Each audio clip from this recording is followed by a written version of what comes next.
Guys, good morning. Ayan, uuwi na tayo, Charis. Uuwi na tayo. Nandito pala ako sa may Olympic 1. Kasi meron tayong pinuntahan, guys. Meron tayong pinuntahan pero hindi ko off ngayon. Lumabas lang ako kasi meron tayong ano. Kaya kung hipatchoy sa lahat, today is the second day of Chinese New Year. Ayan, doon ako galing sa loob kasi pumunta ako sa ah, Circle K. Ganito yung buhay namin, guys. Tapos may nakausap din akong Pilipina. Dadala niyang luggage na nasira yung gulong. Tapos, siyempre, tayo'y friendly. Sabi ko, hello po, ganun ako. Yung pala, naghakot na siya ng gamit niya kasi balak niyang mag-break sa amo niya. Dito lang siya sa may unahan na building. And then, hindi daw niya talaga matiis kasi nga ultimo kamatis. Kung gagalit pa. Kasi nga wala nga hindi nga maano pag-ulam. Tapos ngayon sana yung sahod niya. Hindi daw binigay ng amo niya kasi kahapon 'di ba unang araw sa pag Chinese New Year. Tapos yung iba talaga papalabasin ng amo. Ako naman okay naman sa akin kasi pag nag-overtime ng amo ko, wala naman siya problema basta nandito sila. Basta lang hindi sila nag out of country. Okay, mag-OT ako. Pero pag nandun sila sa ibang bansa, kailangan siyempre, di upa namin kasi wala namang kaming siservisyuhan. Sorry. Hindi nga, continue natin yung ating kwentuhan.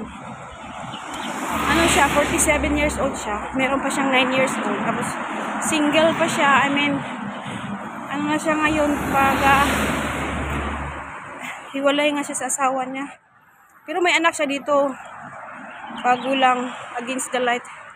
Bago lang yung anak din niya. Kinuha niya. I mean, nag-apply din yan ba? Pero nandun lang sa unahan. Kaso lang, hindi siya pinalad talaga si ate. Kasi yung amo niya, pag nagsasalita daw, grabe daw magsalita. Talagang hindi kakayanin ng ating sikmura. May mga amo dyan talagang magsasabi talaga ako, merong among ganyan. Sasabihin na, imposible naman. Walang imposible pag ikaw nang makaranas, di ba?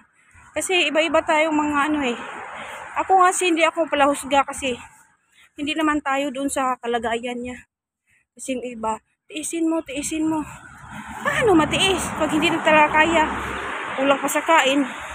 Tapos, mangyayari sa kanya, ay di mawalan siya ng gana. Mawalan siya ng ganang magtrabaho dyan sa amo niya. Dito lang yung bahay ng amo niya. Malapit lang. Pangalawang building bago kami. Kaya nga sabi ko, dito sa ibang bansa talaga, sortihan ka lang sa amo mo. Wala pang masyadong mga kasi mga tao kasi siyempre, si Candip, yun, mamaya pa yan sila lalabas. Tapos yung iba, nagtitent na doon. Yung mga kababayan nating kasi nga 3 days 4 days. Ako kasi 4 days kasi nga ngayon sana off ko tapos Chinese New Year. Pero ko tawag nito. Nag-overtime kasi nga wala naman sinasabi si amo. Huwag kayo mag-overtime. Mag-overtime tayo. Ako naman na ako dito sa amo ko. Kumbaga dati mga baguhan pa ako. Talagang mabigat din sa loob. Pero kinakaya natin yan kasi nga sa kanya kasi iba-iba tayong sitwasyon. Kaya hindi tayo magsabi na kaya mo yan.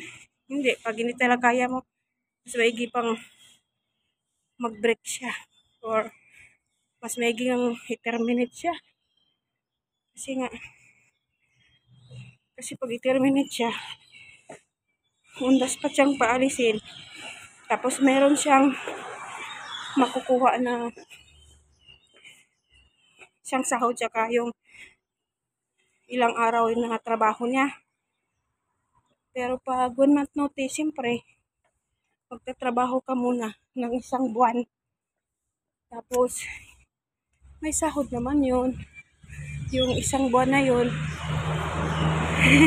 Nandiyan si Lolo. Yung isang buwan na yun may sahod. Kaya, yun lang guys yung ating kwentong buhay na ating isang kababayan na hindi pinalad na na magtrabaho dito. Pero, kumbaga habang may buhay may pag-asa, di ba? Huwag tayong mag-give up. Kasi ako pangatlong amo ko na rin to. Kaya sabi ko sa kanya, dasal lang. Tsaka tiwala sa sarili na kaya natin to. Kaya nandito na ako guys. Bawal na kasi mag-video. Ito yung ito ako nakatira. Ayan.